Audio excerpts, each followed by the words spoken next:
Olá pessoal, esse é o nosso segundo vídeo aula da nossa quarta semana de aula não presencial, tá?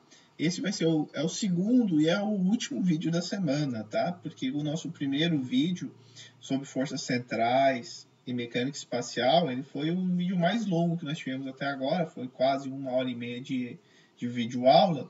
Então, para não ultrapassar os 150 minutos, que foi, né, o que eu combinei com vocês na nossa última aula síncrona, então essa semana terá só mais o vídeo de agora, que é o vídeo que agora a gente introduz definição de energia no nosso sistema, tá? Que introduzia a definição de energia no nosso sistema, não sei se vocês lembram lá das matérias básicas de Física 1, né?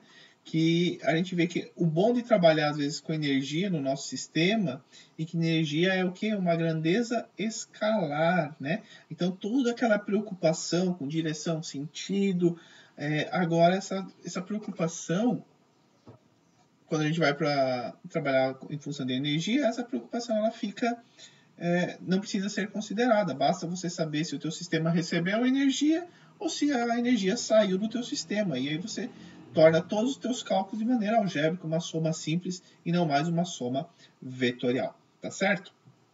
Então, pessoal, para a gente começar a falar de energia, nosso primeiro tópico vai ser como a gente transfere energia para uma partícula, tá? Então, uma das maneiras de a gente transferir, vamos aqui para o quadro, uma das maneiras de a gente transferir energia para uma partícula é através da realização de trabalho, ou seja, através da aplicação de uma força, onde que essa força tem que estar orientada na direção do deslocamento da tua partícula. Tá? Então, o que é a definição de trabalho? Trabalho é o meio de você transferir energia para uma partícula através de uma força, né? Então, lembra, força não é energia, né? Mas você usa uma força durante um certo deslocamento e essa força pode transferir energia para o teu sistema. Agora, imagine que se você estiver pegar uma caixa, colocar essa caixa sobre a cabeça e caminhar com velocidade constante, tá? A força que você está fazendo na caixa, ou que o força-peso está fazendo na caixa, nenhuma das duas forças está entregando energia para o teu sistema, certo? A energia ali continua a mesma. Agora, se de repente você erguer os teus braços, você vai acabar entregando energia para o teu sistema, e porque há um deslocamento na direção dessa força que você faz. Assim como que se você soltar a caixa, nesse exato momento ela começa a ganhar velocidade, começa a ganhar energia até colidir no chão. Quem está entregando essa energia é a força gravitacional através do seu trabalho, né? O trabalho da força gravitacional. Então, só cuidado, porque a gente tem que cuidar um pouquinho o que é força, o que é energia, né? São grandezas diferentes, mas que a energia está dependendo dessa força. Então, o trabalho, né? Então, o trabalho é esse meio de você adicionar energia para o teu sistema ou remover energia do teu sistema, tá?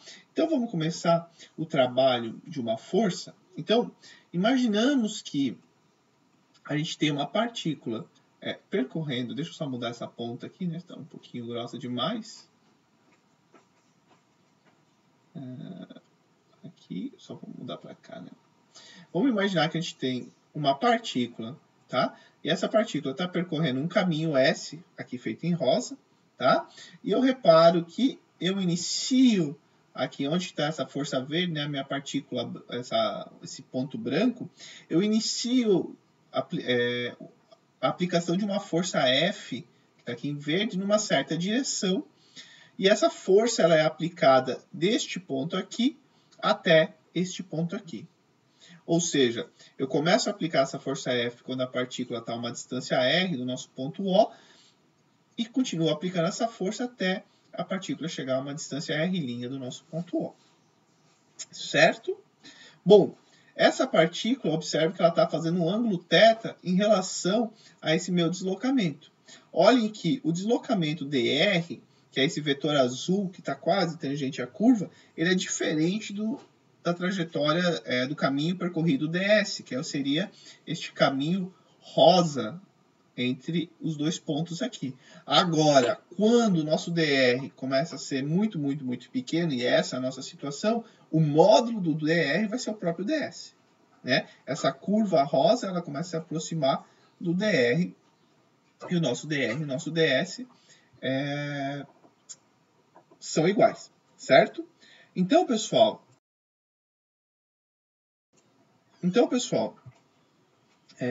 quando a gente vê agora qual que é o trabalho realizado pela força F deste primeiro ponto até esse segundo ponto, né? Quanto de energia a força aplicando nesse intervalo de espaço aqui, quanto de energia ela entregou, tá? Então, primeiro, a gente tem que ver que a força F, ela realiza trabalho somente, olha só, somente quando essa sofre um deslocamento na direção da força. Tá? E veja que eu estou falando na direção, essa direção não quer dizer que a força e o deslocamento podem estar no mesmo sentido. Eles têm que estar na mesma direção, ou seja, vão estar no mesmo eixo, mas elas podem estar em sentidos contrários. A gente vai ver o que acontece quando estão em sentidos contrários. Tá? Então vamos lá. Então eu tenho uma partícula que está se deslocando, se movimentando, e eu começo a aplicar uma força nessa partícula. Essa força irá realizar um trabalho nessa partícula desde que a força tenha alguma componente na direção do deslocamento da partícula. Certo? Se essa força for totalmente perpendicular à direção do deslocamento da partícula, o trabalho realizado por essa força vai ser zero. Se a força está 100% na direção e sentido da partícula, no deslocamento da partícula, o trabalho, a energia entregue a essa partícula será máxima. Tá? Então, claro, isso não é muito novo para vocês. Vocês já viram isso em Física 1, tudo. Então, a gente está relembrando um pouquinho, né? Então, até podemos até ir mais rápido em alguns pontos, tá? Então, o que a gente tem, né? O nosso dr é o nosso deslocamento, então ele é um vetor, né? E é dado por R', posição R' menos R. E o nosso ds, veja, vai ser a intensidade do vetor dr. Claro, porque o nosso dr é um deslocamento infinitesimal. O nosso ds, quando o deslocamento dr é infinitesimal, é o próprio, né, o módulo dele, onde eu não estou vendo a direção, é o próprio a intensidade do dr, do vetor dr, tá certo? Bom, então se o θ, se aquele ângulo azul é o ângulo entre as origens do dr e de F, o que nós vamos ter? O trabalho, a energia entregue para essa força S, num pequeno deslocamento dr, tá? Então esse é um du, tá? Então, alguns livros usam o W como trabalho, alguns usam um talzinho como trabalho. O Hibbeler ele usa a letra U maiúscula como trabalho entregue por uma força. Então o trabalho vai ser, a gente vai usar como U também, tá certo? Então, o trabalho realizado por uma força em um pequeno deslocamento dr, a gente vai chamar de du, certo? Para eu saber o trabalho total, eu vou ter que somar todos os du's naquele caminho. Eu preciso saber o deslocamento inicial e final. Cada pedacinho vai ter um du, e eu somo todo mundo e dá zero.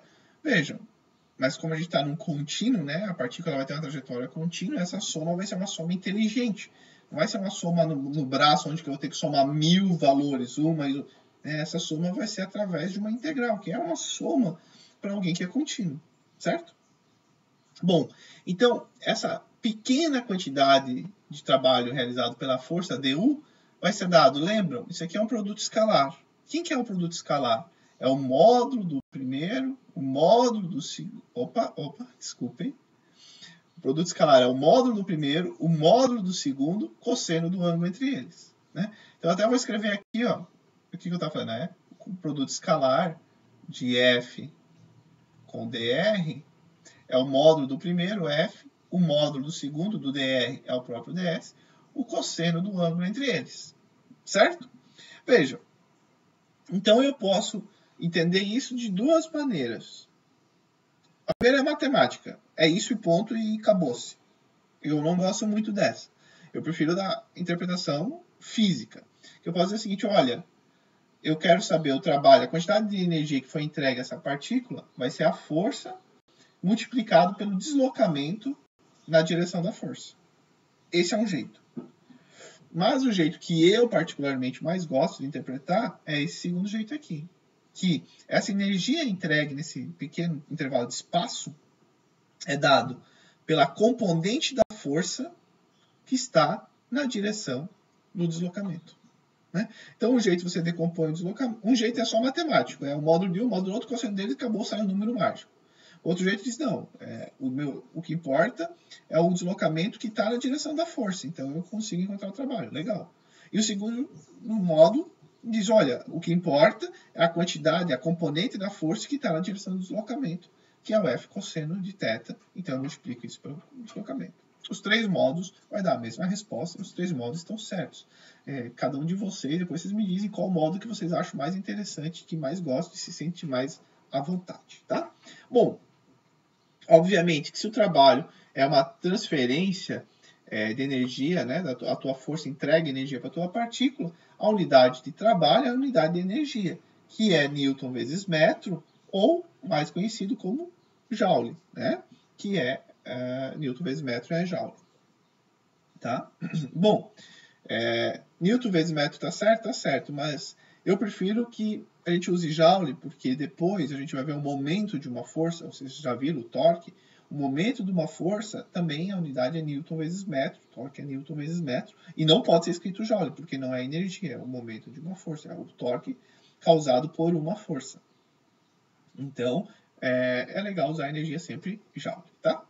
Bom, algo óbvio, né? Porque se este trabalho é dado pelo produto escalar entre a força e o deslocamento, se a força é perpendicular ao deslocamento, esse trabalho vai ser zero. Então, você pode pensar matematicamente, né? O produto escalar de dois vetores perpendiculares é zero. Ou você pode pensar que se ela é perpendicular ao deslocamento, não há nenhuma componente na direção do deslocamento. Então, o trabalho é zero. Então, lembre, então, se eu estou levando uma caixa aqui, você pode estar cansado, né?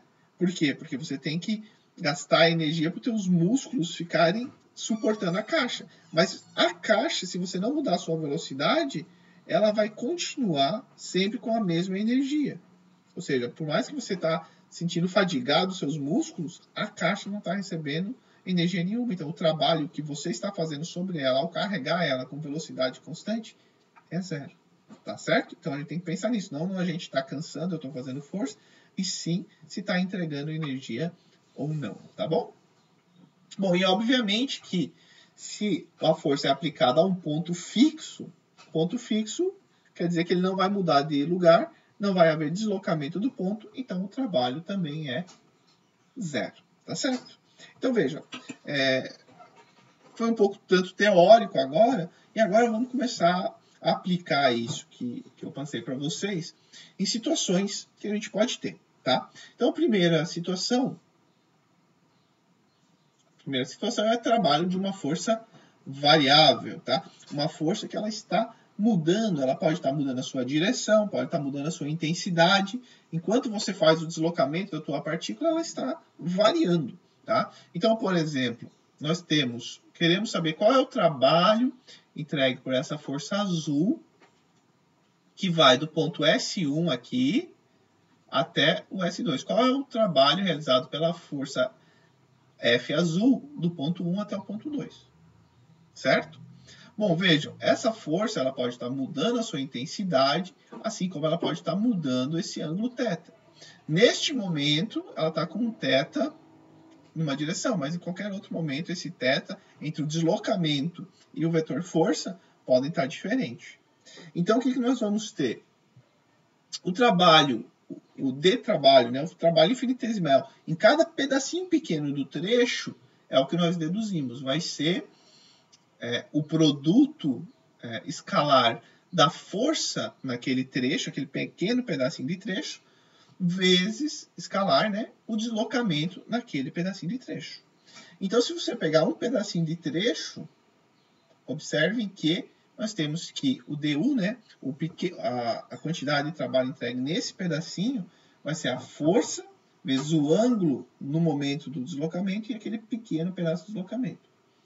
Então, observem que agora, se nós integrarmos dos dois lados, então aqui eu vou integrar do ponto 1 até o ponto 2, e aqui nós vamos integrar do R1, aqui já dá S, né? A gente integra de S1 até S2, e aqui, se a gente fizer, a gente integra de 1 até 2, e aqui a gente vai ter do R1 até R2, certo? As duas maneiras. Então, vejam, então a gente pode ter essa maneira aqui, que é a menos usual, mas pode ser. A gente até vai fazer um exemplo usando ela. Ou a maneira mais usual, que está destacado em preto aqui, que é a energia entregue, o trabalho realizado pela força entre o ponto 1 até o ponto 2, vai ser a integral do S1, da posição do ponto 1 até o ponto 2. Observem que aqui eu não posso tirar ninguém da integral, né? Então, vejam, eu vou precisar saber da relação de f com cosseno, eu vou precisar saber qual é a relação de ds em relação ao cosseno, né? O desafio não é em resolver a integral. O desafio é conseguir colocar todo mundo na mesma variável para eu conseguir integrar. Eu preciso encontrar um meio, o problema tem que me dar qual que é a minha curva S, qual que vai ser a força, dependendo do θ, né? Então, eu vou ter que ter ferramentas para conseguir escrever todo mundo de maneira que eu consiga integrar, né? Por exemplo, se eu tiver a força dependendo do tempo, mas eu não sei como o S está dependendo do tempo, e a força está mudando com o tempo, e obviamente, se ela está mudando com o tempo, ela também está mudando com a posição, se eu não souber essa relação, eu não consigo integrar, tá? Então, o maior desafio, às vezes, é encontrar como conseguir fazer conversar f, cosseno θ e ds, tá certo? Geralmente, o que eu posso dizer para vocês? Geralmente, o problema, ele já te dá f, a dependência de f com um cosseno, por exemplo, e nos dá você consegue encontrar a relação do ds com um dθ, por exemplo, com r dθ e assim por diante. Mas vejam, cada problema vai ter um jeito e é só chegando neles para a gente ver. Basicamente eu quero saber qual é o trabalho realizado por uma força variável, eu vou ter que integrar. Não tem muito o que fazer, eu vou ter que integrar. Vou torcer que essa função seja uma função tranquila de eu integrar, não precisa de tabela, etc. Mas eu vou ter que integrar, tá bom? Vamos lá. E agora? O trabalho por uma força constante em uma partícula em deslocamento em linha reta. Então veja que aqui nós temos dois dados importantes. Primeiro, está dizendo assim, olha, a força é constante. Oh, isso é bom, hein? Isso é bom. Agora, segundo que é a partícula se deslocando em linha reta. Também é muito bom. Porque imaginem que nós temos agora a nossa equação, agora eu troquei por um Fc, que é essa força constante. Deixa eu ver onde está. Tá aqui, ó. Essa força aqui é uma força constante. Ficou pior, né? Mas esse F rosa ali é uma força constante vezes cosseno de θ ds. Então, observem que é tão importante a força ser constante, a intensidade, a direção dela ser constante, como também o nosso caminho ds tem que ser constante. Por quê? Porque se esse caminho ds está mudando no tempo, né, se ele não é uma linha reta, o ângulo θ que essa força constante faz com ds vai mudando. E aí você até vai ter que saber como que você está mudando, né? Você vai ter que saber a tua relação de ds com o cosseno. Você só vai conseguir tirar a tua força, só o módulo dela, para fora da sua integral. Então, ajuda, mas não ajuda muito.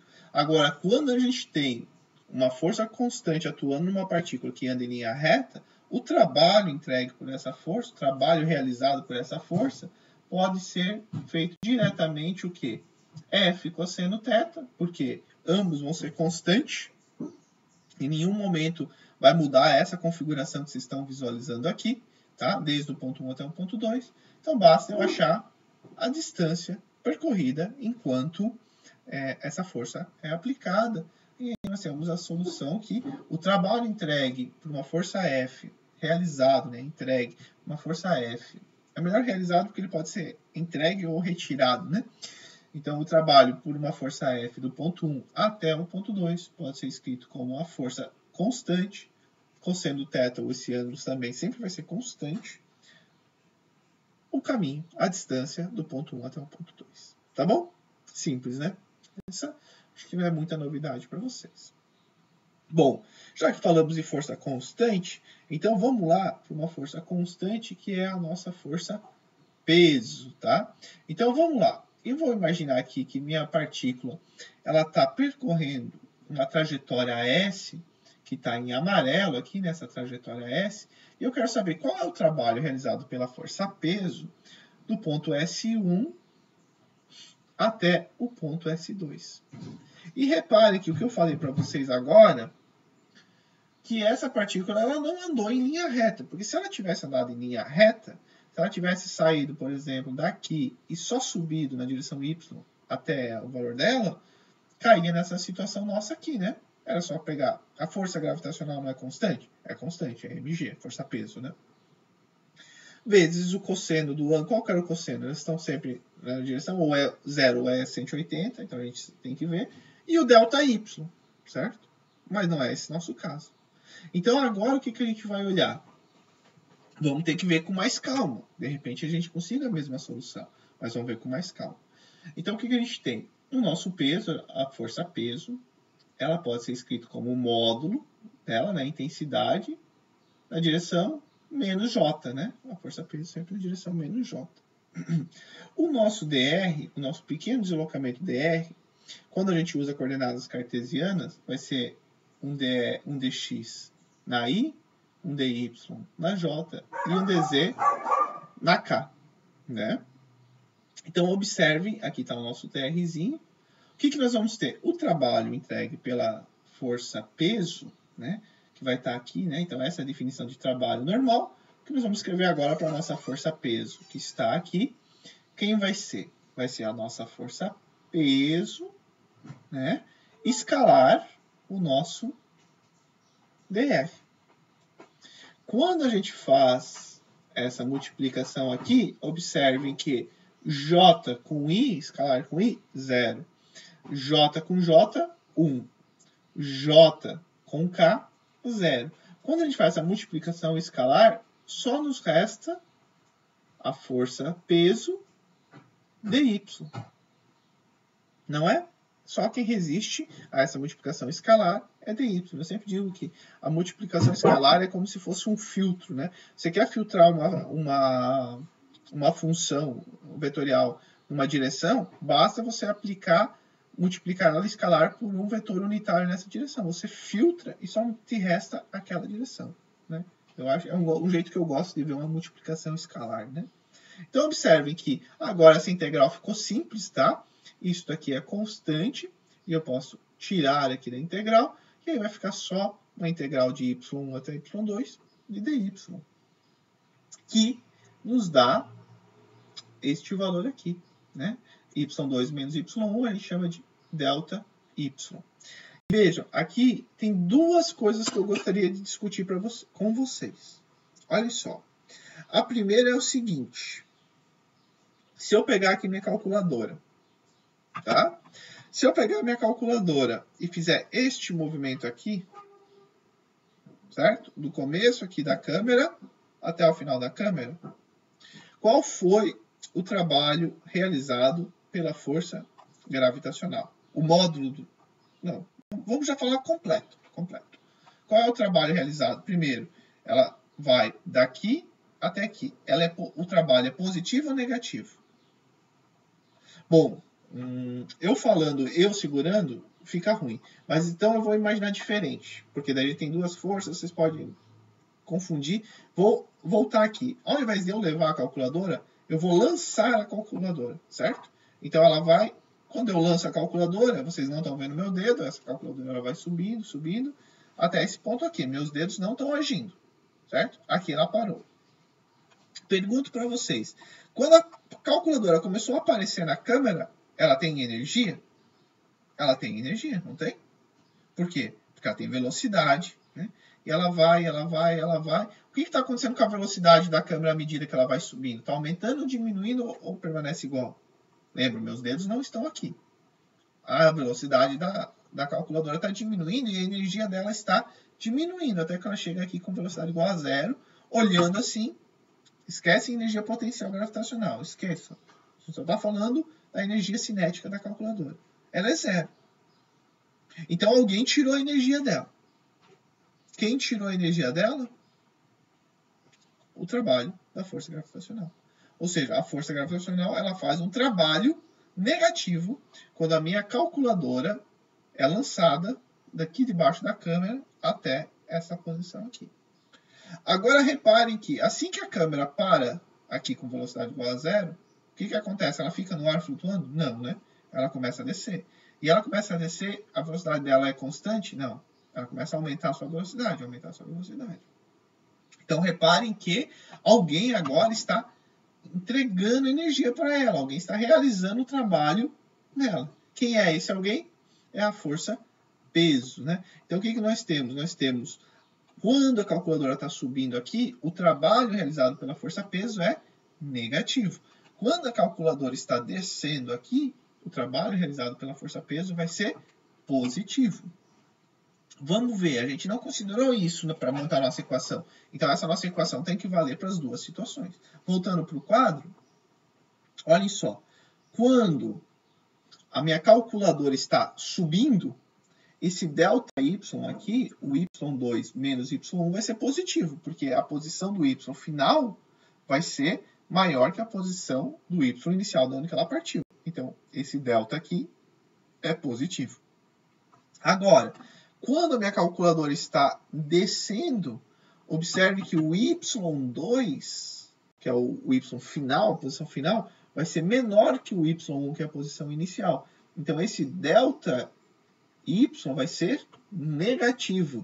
E com este menos aqui, o trabalho realizado pela força peso vai ser positivo. Tá certo? Então prestem bastante atenção que isso é bem importante em relação ao nosso eixo de referência, tá? Agora, outra coisa que eu queria falar para vocês é o seguinte. Imagine que essa calculadora, ela subiu assim, mas ela podia ter subido assim. Sabe-se lá por quê? Ela tem um motorzinho, ela pode ter subido assim. Repare que, independe se ela subiu assim ou assim, o trabalho realizado pela força-peso sempre vai ser o mesmo. Sempre vai ser o mesmo. Porque é o que nós fizemos aqui, né? Nós colocamos uma partícula realizando uma trajetória qualquer.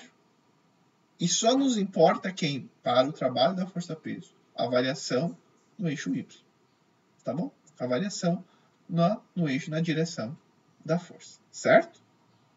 Vamos para um caso agora onde que a força não é constante, mas que a gente conhece bem, que é o trabalho de uma força elástica. Bom, então o trabalho de uma força elástica é o seguinte. Quando a gente pega, né, nós temos a nossa mola aqui. Aqui é o tamanho da mola, tá? O tamanho da mola relaxado, tá? Então é o tamanho original da mola, não está nada deformado. E aí eu venho, deformo a mola até um ponto S1. E aí neste ponto, melhor, eu não vou botar força minha, né? Vamos fazer o seguinte. A gente pega a nossa mola, tá? E ela tá, por algum motivo, ela está com uma velocidade. Ela está com uma velocidade nessa direção aqui, na direção de S1 para S2. Tá claro para vocês que à medida que a caixa vai indo de S1 para S2, a mola cada vez mais vai aumentando essa força elástica aqui, porque cada vez mais a mola vai se deformando, cada vez a deformação é maior. Então reparem que quando a caixa está indo nesse sentido, dessa velocidade aqui, o meu ds está indo da posição caixa azul pintada para a caixa azul tracejada, né? Qual que é o ângulo entre a força elástica e ds? É 180. Qual que é o valor de cosseno de 180? Cosseno de 180 é menos 1. Então, quando a gente faz o produto escalar entre essa força elástica e o meu deslocamento, aquele cosseno de θ sempre vai ser, né? Vai dar menos 1. Então, observem que o trabalho entregue por uma força elástica do ponto 1 até o ponto 2 vai ser a integral de S1 até S2 de menos a força elástica ds.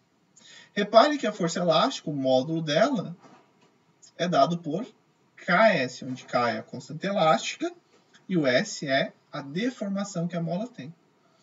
Quando a gente substitui este valor aqui na nossa integral, reparem que o K é constante, eu posso tirar ele da integral, mas o S eu vou ter que integrar. Então, mas fica uma integral simples, que é a integral de S ds, que vai ficar o quê?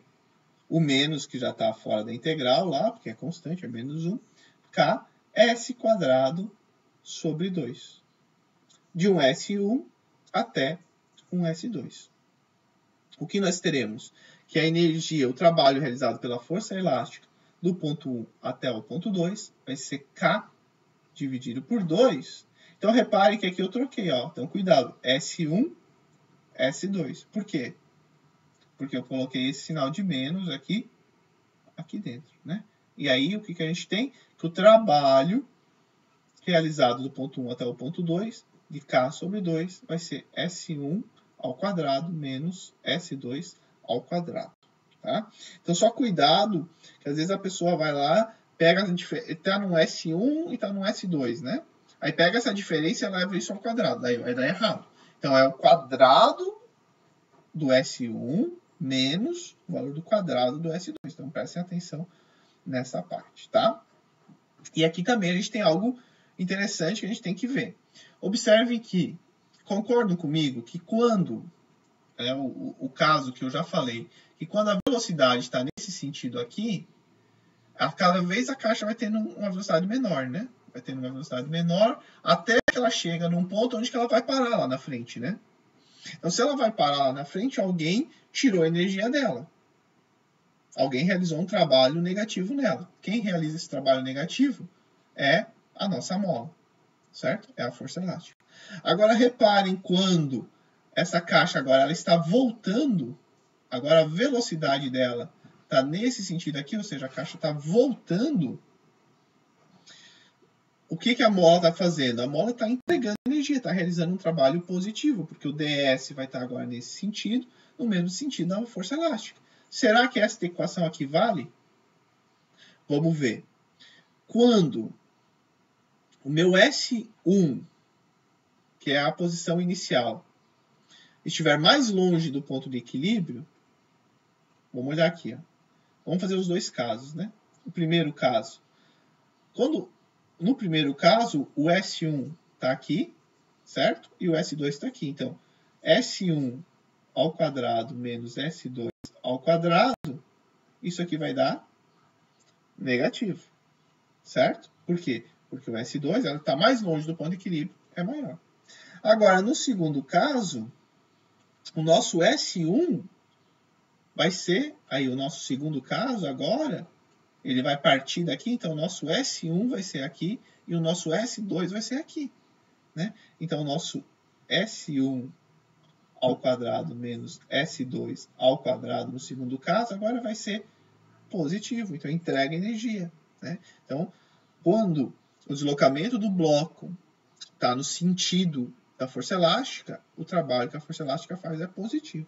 Quando o deslocamento do bloco está no sentido contrário ao sentido da força elástica, o trabalho é negativo. E a gente observa isso, né? Aonde que o nosso bloco tem a maior velocidade?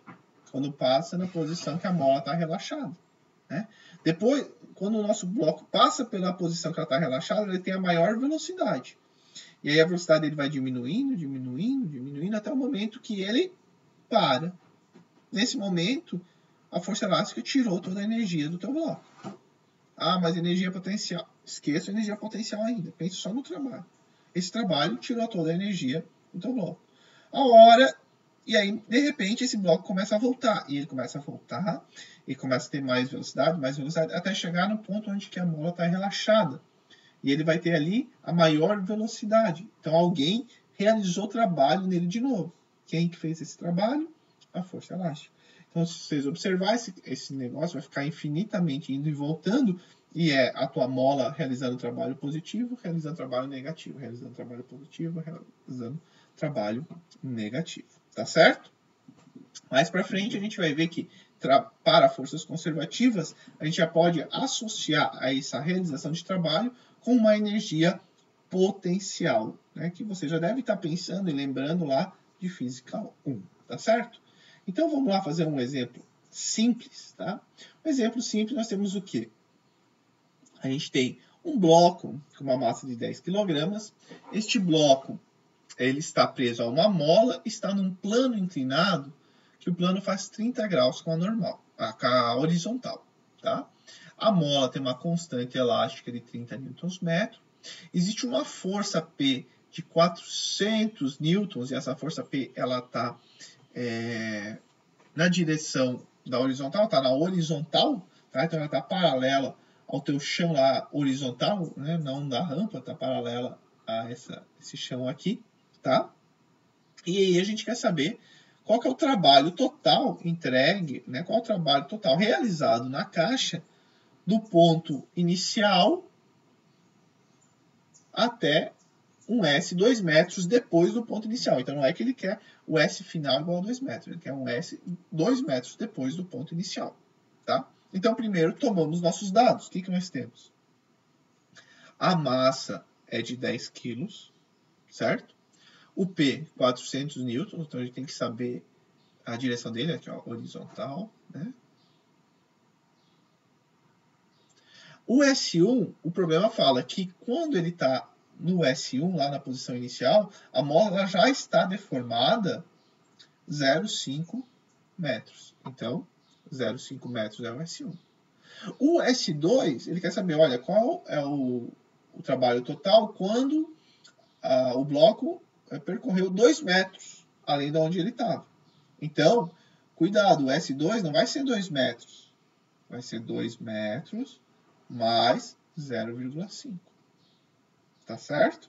Não diz, mas o Everton, eu não poderia fazer 0 aqui e aí colocar só 2? Não, não pode. Porque vejam que a gente tem o quadrado de um menos o quadrado do outro. Se a gente fizer isso e depois, ó, o que nós temos? Nós temos o quadrado de A menos o quadrado de B, certo? Se a gente fizer A menos B ao quadrado, não dá igual isso aqui. Isso aqui dá A ao quadrado menos 2AB mais B ao quadrado. Então, reparem, cuidado, cuidado. Não vale. Se fizer só a diferença e depois elevar ao quadrado, vai dar errado, e está errado, tá? Então, vai ser o quê? Vai ser o 5 centímetros, o 0,5 metros que já estava deformado, mais 2 metros, que vai deformar além, tá certo?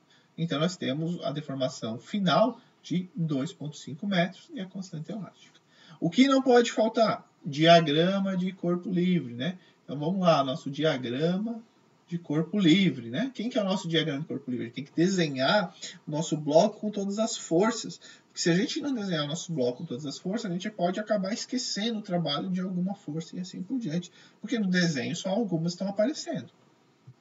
Por exemplo, no desenho, a força P não está aparecendo, mas ela está agindo no nosso bloco. No desenho, a força normal não está aparecendo, mas ela está agindo no nosso bloco, né? Além dessas duas forças, peso e normal, nós temos a força P, que é horizontal, aqui, né, paralela à horizontal, e a força elástica, que é paralela à inclinação do plano, tá bom? Então, o que a gente viu até agora? Que o trabalho total vai ser a soma do trabalho realizado por todas as forças.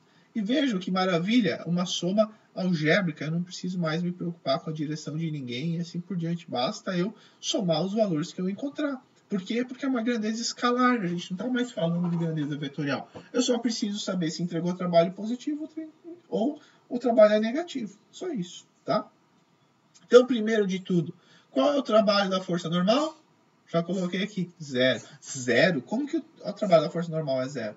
Veja, o bloco vai se deslocar na direção... Onde que está a direção de deslocamento do bloco? Está na direção tangente paralelo à inclinação, certo? A força normal é sempre perpendicular à superfície. Então, qual que é o deslocamento na direção da força normal? É 0. Então, por isso, a força normal é 0. O trabalho, né, realizado pela... Não, desculpa. A força normal não é 0. O trabalho realizado pela força normal é 0. Porque o deslocamento na direção da força normal é 0. Tá certo? Bom, quem que é o trabalho da força P? Veja, se a força P está toda na horizontal, só me importa o deslocamento horizontal. Então, o trabalho da força P vai ser P vezes o deslocamento horizontal. Estão no mesmo sentido? Estão no mesmo sentido. Então, é positivo. Quem é o trabalho da força-peso? Bom, a gente já deduziu. O trabalho da força-peso é menos o peso ΔY. Vejam, o P é massa vezes a gravidade e o ΔY vai ser o quanto ele mudou o seu valor de Y, que vai ser o 2 seno de 30 aqui. Reparem que esse trabalho é negativo? É negativo, né? Por quê? Porque o nosso ΔY é positivo. Então, a gente vê que você vai ter negativo. Então, o trabalho realizado pela força-peso, ela é negativo. E para a nossa força elástica, o que nós vamos ter? 1/2 do K, que é a constante elástica, a posição inicial ao quadrado, menos a posição final ao quadrado. E isso vai nos dar menos 90 joules. E que faz sentido, né? Ou seja, à medida que o teu bloco está subindo a rampa, a força elástica está tirando a energia dele, assim como a força gravitacional está tirando a energia dele. A gente vai ver mais para frente que essa energia tirada ela não está sumindo, ela está indo para algum lugar onde ela está ficando armazenada, tá? Mas observe que apesar de ter duas forças realizando um trabalho negativo, o trabalho total vai ser positivo. O que é 505? É quando você soma menos 90 mais... Eu não acabei botando aqui o valor, mas tudo bem, né? É só multiplicar o valor do trabalho e o valor do trabalho negativo da força-peso mais o valor do trabalho da força P. Tá bom? Então a gente diz, olha, o trabalho total realizado sobre a caixa, do ponto inicial dela até 2 metros acima na rampa, né, no caminho da rampa, quando ela percorreu 2 metros, o trabalho total entregue para ela foi 505 joules. Positivo. Então ela recebeu energia nesse período, apesar de ter duas forças tirando energia dela. Mas, né, é compensado pela força que entrega a ela. Certo? Bom, então quando a gente fala de energia, trabalho, então, parece que a gente sempre vai, pô, você está falando sempre velocidade, aumenta a velocidade, diminui a velocidade? Sim, porque a gente pode ver agora um teorema que é importantíssimo na física, que se chama o princípio do trabalho e energia. O que nós temos nesse princípio do trabalho e energia? Vamos resgatar um pouquinho que a gente já aprendeu, e olha só como é legal, né? Como as coisas elas vão andando juntas, né? A gente já aprendeu um eixo normal, um eixo tangencial. O que a gente sabe? Que se a gente colocar um eixo normal e tangencial na nossa partícula, a velocidade dela sempre vai estar na direção do eixo tangencial, não é verdade? Então a força tangencial ela sempre vai estar na direção do eixo tangencial. Então repare que, e o deslocamento, se você olhar, o deslocamento sempre vai... O deslocamento de uma partícula numa curva é uma soma de vários deslocamentos tangenciais, né? Você consegue reproduzir lá a tua curva pegando infinita, né? Você pega uma tangente infinita, pequenininha, infinitas tangentes vai dar a direção. Então, observe que a nossa força tangencial sempre vai estar paralelo a ds. Né? Ao mesmo tempo, a nossa força normal sempre vai estar o quê? Perpendicular à força ao deslocamento ds. Ou seja, a nossa força normal não vai realizar trabalho. Então, o que eu fiz aqui? Peguei lá do nosso capítulo 13, né? A soma das forças tangenciais é dado pela massa vezes a aceleração tangencial. Veja que a aceleração tangencial ela é aquela responsável por fazer o quê? Por modificar o valor da velocidade da nossa partícula, não é isso? Então, a aceleração tangencial ela pode ser escrita como um ds dt, aquele truquinho que a gente já fez várias vezes, né, de multiplicar por ds. Nós temos que a aceleração tangencial pode ser escrita como a velocidade da partícula dv ds.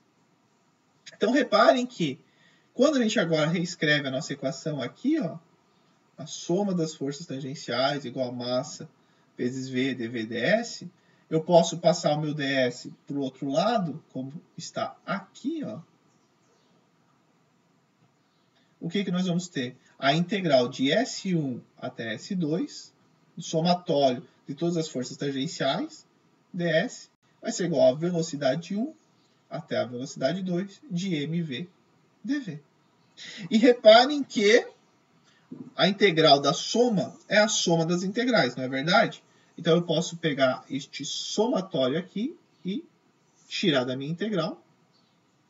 Então a soma de cada força ds vai ser igual a 1 meio de mv2 ao quadrado, 1 meio de mv1 menos 1 meio de mv1 ao quadrado, que veio dessa integral aqui. Observe, quem é a soma, ou melhor, quem que vai ser cada um desses? Se eu tenho N forças agindo no meu sistema, cada um desses elementos que eu circulei vai ser o trabalho entregue por cada uma dessas forças. Então, quando eu somar o trabalho entregue por cada uma dessas forças, nós vamos ter o nosso trabalho total entregue para a nossa partícula. Certo? Então, vejam só, esse é o teorema trabalho-energia. Bom, só lembrando que a resultante, né, as forças normais sempre vão ser perpendiculares a ds, então elas não fazem trabalho algum. Então, este valor aqui é o trabalho total realizado pela partícula 1 até o ponto 2. Então, vejam que é esse aqui. Ó. Faltou aqui, né? Achei que eu tinha colocado. Eu falei achando que já ia vir essa imagem aqui. Né? Então, vejam que só que não é esse círculo, o círculo todo, né? Porque cada força contribui com o seu trabalho. Então, a soma de todos os trabalhos das forças tangenciais vai ser igual ao nosso trabalho total entregue ao sistema entre 1 e 2. E este valor de 1 meio de mv quadrado, nós vamos chamar de energia cinética. Que o nosso livro, o livro que eu uso como referência, o Hilbert, trata como T, mas dependendo do livro vai ser K, ou às vezes EC, então tudo bem, né? Qualquer um pode usar o valor que você achar mais interessante. Eu vou usar como T, então o T vai ser a energia cinética da partícula. E o que o mais importante, o mais legal de tudo, o que o trabalho, o princípio trabalho-energia nos diz? Ele nos diz o seguinte, que a energia cinética de uma partícula, quando recebe um certo trabalho, quando algum certo trabalho é realizado sobre ela, porque ele pode receber energia ou ter energia retirada, vai gerar uma nova energia cinética. Tá? Parece um princípio super simples, mas é um princípio super poderoso e muito legal que a gente entende. Então, o que eu estou dizendo? Bom, se eu tenho uma energia cinética, eu só posso modificar essa minha energia cinética se realizarem trabalho em mim ou se eu tiver um trabalho realizado em mim, né? Que pode ser positivo. Se o trabalho for positivo que eu recebo, a minha energia cinética começa a aumentar. Se o trabalho for negativo, a minha energia cinética começa a diminuir. Por exemplo, eu estou aqui andando e aí vem alguém e começa a me empurrar, aplicar uma força no caminho quando eu estou andando, por exemplo, de patins. A minha energia cinética final vai ser maior. Mas se eu estou vindo de patins e alguém começa a me frear, né, fazer uma força contrária ao meu movimento, a minha velocidade vai diminuindo e a minha energia cinética vai diminuindo. Tá? Então, reparem que tá, é bem forte essa equação, a gente vai usar mais para frente, direto, isso aqui, essa é a ideia. Então, o que a gente disse? Que o trabalho, a energia cinética só vai ser modificada de uma partícula quando essa receber, ou quando essa tiver um trabalho sendo realizado sobre ela. Tá certo? Se não houver trabalhos realizando sobre ela, a energia cinética dela não se altera. Tá? E isso vale para uma partícula, ou se eu pegar um conjunto de partículas, o que a gente pode dizer? A energia cinética do conjunto de partículas inicial, esse 1 aqui é inicial, mais o trabalho total realizado neste conjunto vai gerar uma energia cinética final, que é a soma da energia cinética em todas as partículas. Então, se eu tiver um sistema com N partículas, inicialmente o quê? Eu somo a energia cinética de cada partícula e somo tudo. Vejo quanto que teve de trabalho sendo realizado, positivo ou negativo. Isto vai dar a energia cinética dessa minha soma das novas partículas. De repente, uma partícula foi para ter velocidade igual a zero, a outra teve uma velocidade dobrou, mas a soma das energias cinéticas finais, no segundo ponto, vai ser igual à energia cinética inicial que você tinha, mais o trabalho. E esse trabalho pode ser positivo ou negativo. Tá certo?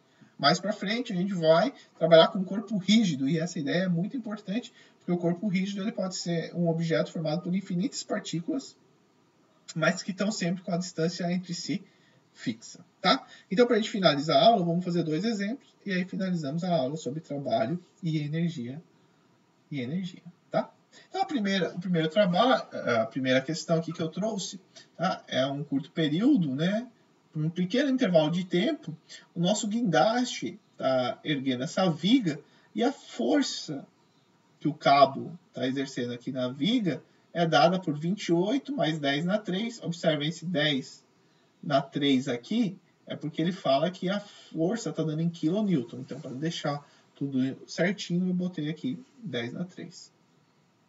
E ele quer saber qual é a velocidade que a viga vai ter quando o S, quando ele deslocar de 3 metros, sabendo que parte do repouso. Então, botei meus dados. O que não podemos esquecer, o nosso diagrama de corpo livre. Quais são as forças que estão agindo? Para eu saber quais são as forças que vão realizar trabalho, eu preciso saber quais são as forças que estão agindo. Nós temos somente uma força F, que é a do cabo, e a força peso. Então, o que diz o nosso teorema trabalho e energia? Que a energia cinética inicial da viga, mas todo o trabalho realizado na viga, vai ser igual à energia cinética que a minha viga vai ter no final. Certo? Qual a energia cinética da viga inicial? 0. Por que 0? Porque a viga tinha velocidade 0 inicialmente. Então, agora, quem que são os trabalhos que entram aqui? O trabalho da força-peso.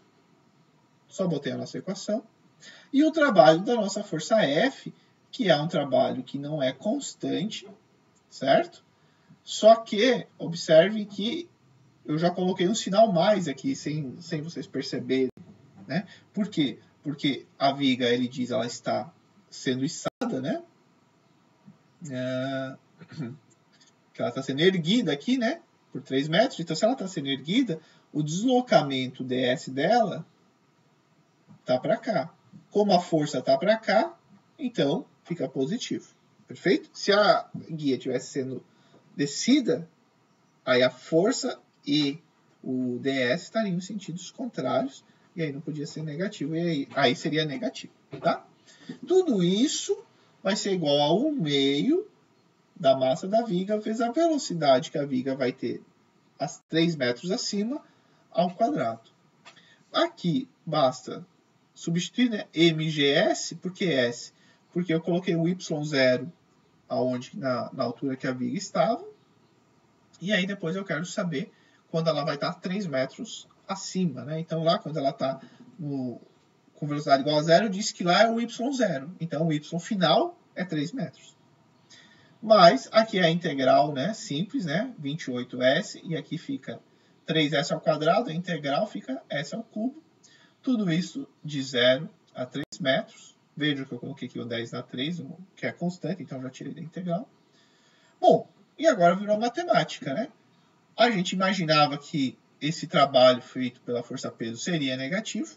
Não é surpresa, por quê? Porque ele está indo no sentido contrário à força-peso, tá? E aqui nós temos, é só a substituição de valores, deu positivo. E fazendo todas essas contas aqui, tirando a raiz, a gente vê que quando a viga foi erguida 3 metros, neste momento ela está com uma velocidade de 5,47 metros por segundo, né? Na direção para cá. Observe que quando vocês vão fazer, encontrar a velocidade no objeto através, usando energia cinética, você vai ter o v quadrado, né? Então, a raiz vai te dar a possibilidade de mais ou menos. O sinal você vai escolher baseado na física. A matemática vai dizer a resposta é mais ou menos. Mas você tem que saber o que está acontecendo no teu experimento para dizer, não, entre os dois, eu sei que o sinal correto, matematicamente os dois estão certos, mas fisicamente só um deles, que é o mais ou o menos. Tá certo? Então vejam, uma força variável também não tem muito mistério. Agora, vamos fazer mais um que é um pouquinho mais legal, porque tem uma estratégia aqui que até vou sugerir, que vocês podem tentar ver para outra estratégia que eu vou falar aqui para vocês. O que nós temos? Nós temos um bloco A e B, mostrado na figura, né? O bloco A de massa de 10 kg, o bloco B de 100 kg, respectivamente. Né? Determine a distância que o B se desloca quando é solto do repouso até que ele torne sua velocidade de 2 metros. Veja, nós teríamos duas opções aqui. Nós podíamos tratar isso como sendo duas partículas. Então, o que nós teríamos? Nós teríamos, eu vou fazer aqui, e aí depois vocês tentam fazer para ver se dá o mesmo resultado. Tem que dar, tá? Nós teríamos o quê? Eu podia dizer, ó, tem um bloco B aqui, com peso B. E tem o quê? 1, 2, 3, né? A gente vai olhar aqui 4T, né? Uma tensão 4T, que eu não conheço essa tensão. E vamos ter um bloco A, com o peso A, e temos aqui T, que é a mesma corda. É a mesma corda, a tensão tem que ser igual para toda a corda. Aí, o que acontece? O bloco B, esse todo aqui está se movimentando. Então, o peso B realiza trabalho e essa força aqui realiza trabalho. Tem que calcular o trabalho realizado por essa força e por essa força. O bloco A está se movimentando também. Então, essa força realiza trabalho e essa força realiza trabalho. Então, tem que levar isso em conta, porque os dois estão se movimentando. Então, vocês tentem fazer desse jeito. O que eu optei em fazer aqui é um truque, e é muito esperto, o truque em si, tá? Que é o seguinte, não, eu vou considerar isso como um todo, então eu vou pegar aqui na nossa linha de referência, eu vou cortar aqui o meu sistema, eu vou considerar isso aqui como um todo. Opa, deixa eu ver. Vou pegar isso como um todo, então o que nós vamos ter? Nós vamos ter a tensão no cabo, certo? Lá da parede, o cabo está puxando a parede lá, a parede está puxando o cabo lá em cima na parede. Essa polia, ela é fixa, R1, então a polia está puxando a parede está respondendo nela. E essa polia aqui também é fixa, R2. E aí você vai dizer assim, tá, mas Everton, agora você complicou o problema. Porque na primeira situação que você mostrou, eu consigo relacionar as duas equações. O T do bloco B é o mesmo T do bloco A, então eu consigo comunicar e trabalhar as duas equações. Agora você colocou 3 variáveis, porque o T eu continuo não conhecendo, o R1 eu não conheço, e o R2 eu também não conheço. E agora? Vejam, se nós fôssemos resolver através do que nós aprendemos lá do capítulo 13, de força igual a massa vezes aceleração, realmente essa segunda opção não seria boa, teria que usar a primeira opção. Mas como a gente vai fazer por trabalho, o que nós temos? Nós temos que a energia cinética B inicial, mais a energia cinética A inicial, mais todo o trabalho realizado vai ser igual à energia cinética final B, mais a energia cinética final A. Quem que é todo o trabalho realizado? O trabalho realizado vai ser o trabalho realizado pela tensão, o trabalho realizado por R1, o trabalho realizado por R2, pelo peso B, pelo peso A. Então, só está complicando. Não, vejam. Qual é o trabalho realizado pela tensão? 0. Por que 0? Porque vejam que agora, esse pedaço de corda está fixo lá no teto, e ali onde ele está agindo, toda a polia está mudando de posição. Mas o T continua lá grudado no teto. A nossa tensão agora ela não está mudando de lugar. Repare, ela não está se deslocando, a tensão está presa no teto. E da mesma maneira, o R1 também não está mudando de lugar. E o R2 também não está mudando de lugar. Então, como não há deslocamento da tensão, da reação da polia 1 e da polia 2, o trabalho realizado vai ser 0. Desculpa, gente. Passa cachorro lá na frente, aí a turma aqui fica agitada, tá? Então vejo que o trabalho realizado pela tensão, pela força de reação 1 da polia 1 e da polia 2 são zero. Por quê? Porque não há um deslocamento entre a força e as tuas polias. Essa força ela vai estar agindo num ponto fixo. Pronto. Eu acho que assim eu consigo ver, né? As forças estão agindo num ponto fixo. Então, fazendo aqui, agora a gente tem que tomar um outro cuidado, porque observe que agora, para a gente relacionar o deslocamento B em A, a gente pegou uma linha de referência aqui, e a gente está dizendo que o nosso Y ele é positivo nessa direção aqui. Certo? E o que a gente sabe? Quando o nosso bloco vem de uma posição mais alta para uma posição mais baixa, a energia entregue pela força gravitacional tem que ser o quê? Positiva ou negativa? Tem que ser positiva, tá? Então vejam que agora, como o nosso sistema de referência está invertido, agora a nossa energia potencial... Desculpa, eu falei energia potencial, desculpem. Não é energia potencial. Nosso trabalho entregue. Mais para frente a gente vai ver um análogo e a gente vai entender. Mas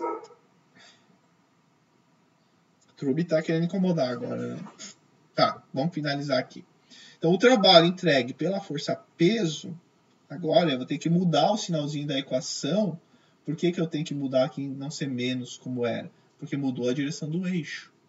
Reparem que quando o meu bloco vem daqui para cá, a posição final ela é maior e positiva. Então, eu preciso desse nosso delta aqui vai ser nosso delta, que vai ser y2 menos y1. Como o y2, quando está cada vez mais para baixo, vai ser positivo e maior, então esse delta aqui, né, isso está entregando energia, isso aqui sempre vai ser positivo, então a gente tem que trocar o sinal lá do trabalho realizado pela força-peso, tá? Desculpe um pouquinho a desconcentração aqui com os cachorros. Atrapalha um pouco quando eles começam a latir, né? Bom, então o trabalho total do caminho 1 até o caminho 2, que eu não sei quem é o caminho 1 e o caminho 2, né? Vai ser mg, o trabalho pela força-peso B, e o trabalho da força pela força-peso A. Fazendo essas substituições, né, nós chegamos o quê? Esse valor eu tenho, esse valor eu tenho, esse valor eu não tenho, é aqui eu quero descobrir quanto que o bloco B deslocou quando ele tem uma velocidade de 2 metros por segundo.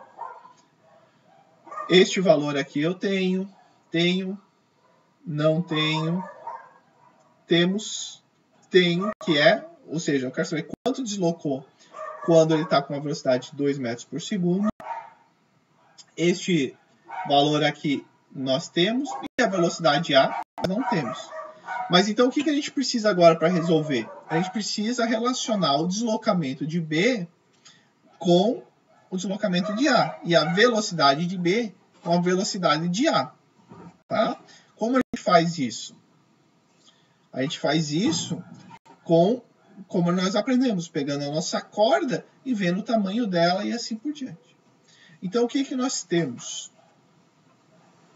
A nossa relação da corda. Vamos voltar lá, né? Então, aqui. SB1, SB2, SB3, SB4, mais esse daqui, SA. Então, a nossa corda, ela tem qual comprimento? 4SB mais SA vai ser a nossa corda. Vejam, se eu pegar um SB num tempo e depois um outro SB, a diferença entre eles vai continuar valendo essa relação. Então, a variação de SB mais SA, né, dos pontos, agora o L vai ser zero. Né? Porque o L continua sendo L. O comprimento, não importa o ponto B e o ponto A que você pega, o comprimento continua sendo o mesmo. Agora o ponto B e o ponto A eles mudam. Então nós vamos ter que, quando SA desloca num sentido, um certo delta, o SB desloca no outro sentido 4 vezes... desculpa.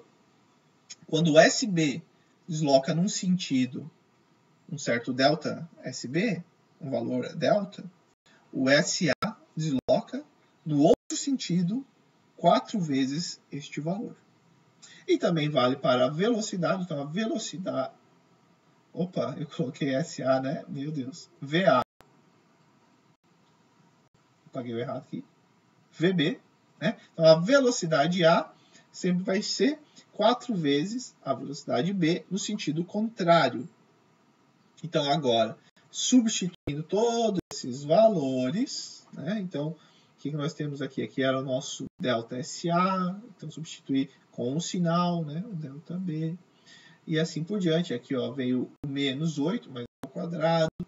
Fazendo toda essa conta, agora só matemática, bater na calculadora, a gente vê que nós tivemos um deslocamento, olhem aqui primeiro, positivo de 0,883 metros. O que significa esse sinal positivo? Significa que o nosso bloco B, vejam, o positivo está no sentido, nesse sentido aqui, ó. Então significa que o nosso bloco B, ele desceu, deslocou 0,883 metros para baixo. Se eu quiser saber quanto o bloco A deslocou, multiplica por 4, ele vai dar negativo, então quer dizer que quando o bloco B desce 0,88 metros, o bloco A sobe 4 vezes isto, tá bom? Bom, gente, é isso, tá? Terminamos essa semana aqui, né? Eu acho bem, quase inteirinho, deu certinho 150 minutos, as duas aulas, tá? E na próxima semana, a gente vai continuar falando sobre energia, a gente vai falar sobre potência, sobre forças conservativas que vão nos gerar energias potenciais, né? Energia potencial gravitacional, energia potencial elástica, e vamos falar de conservação de energia, que é uma estratégia ótima para a gente resolver alguns tipos de problemas, tá bom? Então, até a próxima semana.